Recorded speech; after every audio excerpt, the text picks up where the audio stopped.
নমস্কার বন্ধুরা, বাংলা স্টাডি চ্যানেলের পক্ষ থেকে আপনার জন্য একটা নতুন ভিডিও নিয়ে এসেছি। ভিডিওটি রিজনিং সম্পর্কে। তো ভিডিওটি শেষ পর্যন্ত ওয়াচ করুন, আশা করি খুব হেল্পফুল হবে আর ভালো লাগবে। তো এখানে আছে এই তিনটা সংখ্যা দিয়ে ভিতরেরটা বার করতে হবে। তো কী করে হয়েছে, এইটার থেকে এটা বিয়োগ, 51 থেকে 39 বিয়োগ করলে হচ্ছে 12, সেইটাকে 3 দ্বারা ভাগ করলে হচ্ছে 4,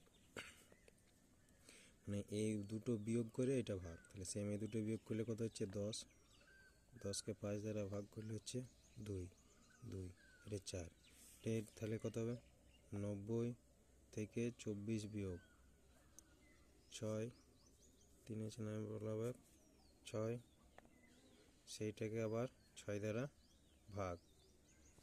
ভাগ করলে 11 অ্যান্সার। এই জিজ্ঞাসা চিহ্ন করে আমার 11 আনসার। বড়টার থেকে ছোটোটা বিয়োগ, তারপরে সবার ছোটোটা দিয়ে ভাগ, 11 আমার হচ্ছে অ্যান্সার।